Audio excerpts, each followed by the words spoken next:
Okay, let's unpack this. Today, we're diving deep into a real cultural showdown. Those iconic cartoons from the 1980s versus the groundbreaking animation of the 1990s. Our mission really is to figure out why these two decades grabbed a whole generation and why they still seem to resonate so much with you. Right. And what's really foundational, I think, is how the 80s kind of set the stage. A lot of it driven by, well, economics. Economics? How so? Well, you had that big FCC deregulation back in 1981. That was huge. It basically removed the key restrictions on advertising in kids' TV. Ah, okay, so less regulation. Exactly. And it pretty much sparked what you could call a golden age for toy-based cartoons. I mean, shows like He-Man, Transformers, they were essentially, half-hour commercial. Right, I remember that. The toys often came first, didn't they? They did. The toy companies were actually developing the products before the show sometimes. So the toy was driving the cartoon, not the other way around. Yeah. Interesting.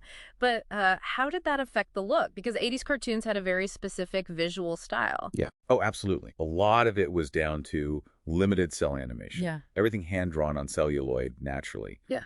But often using just 12 frames per second, not the full 24. So choppier movement. Yeah, somewhat. You had critics like Chuck Jones, I think. You famously called it illustrated radio. Kind of dismissive, What's illustrated radio? But paradoxically, those constraints kind of forged this unique 80s action animation look. Think really detailed, often airbrushed backgrounds, dramatic lighting. And those super muscular characters, Yeah. like Thundercats. Exactly. Those exaggerated designs, it sort of compensated for the lower frame rate, made it feel dynamic, became instantly recognizable. Yeah, definitely. And the stories, okay, they felt really accessible too. Very monster of the week, wasn't it? That's a great way to put it. Episodic. Easy for you to jump in anytime without needing a whole backstory. And always really clear good versus evil. You knew who to root for. You had these like larger-than-life heroes, Optimus Prime, and villains, Skeletor. Unforgettable villains, yeah. And the catchphrases, that episodic format, it really supported the whole toy selling thing too. Ah, makes sense. Reset button every week. Pretty much. Yeah. New viewers could always follow along, see the latest character, vehicle you're supposed to want. And look, while critics might have called it a dark age for animation quality, for the generation who grew up watching them, these shows are, well, they're remembered fondly. The emotional connection, the cultural impact, it went way beyond just selling toys. It created this shared experience. Definitely. Which, okay, leads us nicely into the 90s, because that felt like a whole different ballgame, a real animation revolution, right? Oh, absolutely. Technologically, it was a massive leap. You had the shift to digital ink and paint.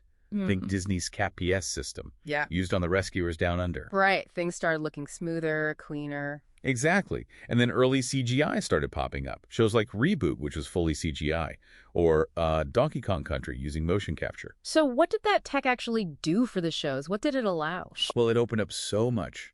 Much smoother movement, way more complex visuals were possible, and basically an unlimited palette for colors and effects. Unlimited colors. Wow. Yeah. Now, some people felt it lost a bit of that, warmer, cozy feel of the old hand-painted cells. I can see that. A bit more sterile sometimes. Perhaps, to some.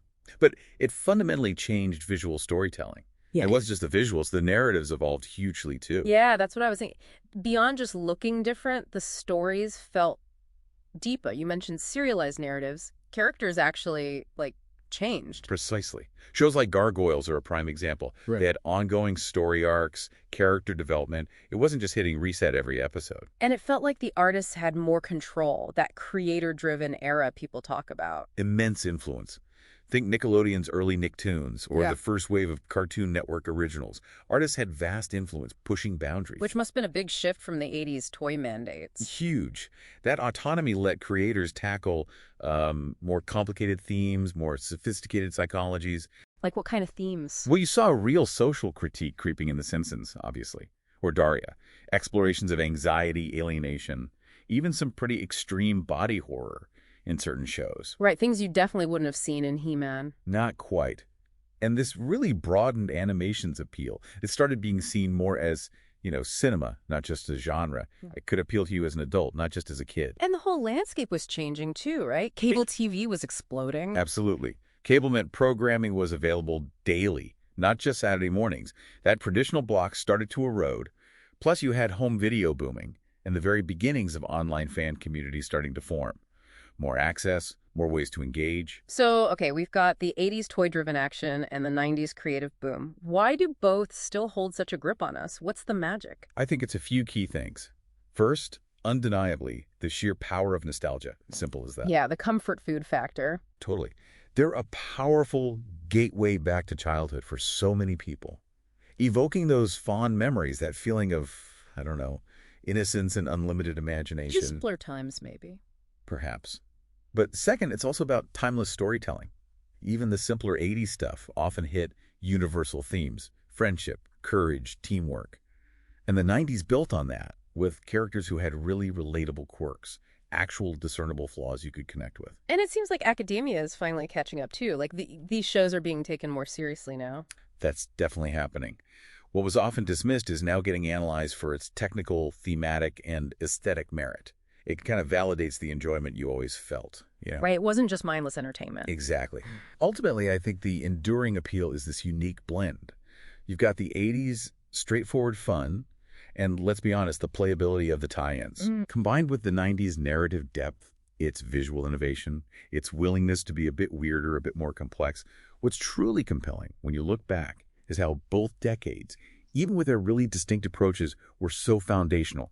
The 80s, it laid that commercial groundwork, gave us these archetypes we still recognize. Okay. While the 90s just blew the doors open creatively and technologically, really pushed the art form forward. So thinking about all this, what does it mean for you listening now? These Saturday morning showdowns, they weren't just fun distractions. They genuinely, irrevocably shaped the animation industry. They paved the way for the sophisticated stories, the diverse styles, the way you consume animation across multiple platforms today. So maybe next time you watch a modern animated show, think about it. What echoes of the 80s or the 90s do you see reflected in it?